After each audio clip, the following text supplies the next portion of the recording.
ఒకరు రోజుకి 8 గంటల పాటు పనిచేసి నెలకి 50,000 సంపాదిస్తుంటే మరొకరు రోజుకి 4 గంటలు పనిచేసి రోజుకు 5,000 రూపాయలు సంపాదిస్తున్నారు. ఈ ఇద్దరిలో ఎవరు మరి విజయవంతుడనే క్వశ్చన్ మీలో ఉండవచ్చు. ఉద్యోగం భద్రత మాత్రమే కాదు, వ్యాపారం అంటే డబ్బు మాత్రమే కాదు. ప్రతిరోజు కూడా అలారం మోగుతుంది, టైంకి ఆఫీస్కి కూడా వెళ్ళాలి, బాస్కి సమాధానం కూడా చెప్పాలి. నెలాఖరులో జీతం మాత్రమే వస్తుంది.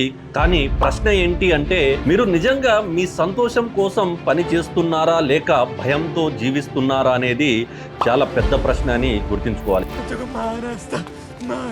2024లో మన ఇండియాలో 5 లక్షల మందికి పైగా ఐటీ ఉద్యోగాలు పోయిన విషయం మనందరికీ తెలుసు. ఎందుకంటే ఇదంతా కూడా ఆటోమేషన్ అని మనం చెప్పవచ్చు. ఇక్కడ నేను చెప్పే విషయం ఏంటంటే, ఉద్యోగం మానేయమని కాదు, ఉద్యోగం మానేసుకోమని కాదు, ఉద్యోగం లైఫ్ టైం గ్యారంటీ కాదు అని నేను చెప్తాను. ఇది ఒక టైం పాస్ గేమ్గా అందులో మనము కంఫర్ట్ జోన్లో ఉండిపోతున్నామనే భ్రమలోనే అక్కడ వర్క్ చేయవలసి వస్తుంది. సుశీల్ అనే ఒక ఉద్యోగి 10 ఏళ్ల ఉద్యోగం చేస్తున్నారు. మరి 10 ఏళ్ల తర్వాత ఇంటి లోన్, అదేవిధంగా కార్ లోన్, అదేవిధంగా క్రెడిట్ కార్డ్స్ ఇవన్నీ ఉంటాయి. అండ్ పిల్లల ఫీజులు ఉంటుంది.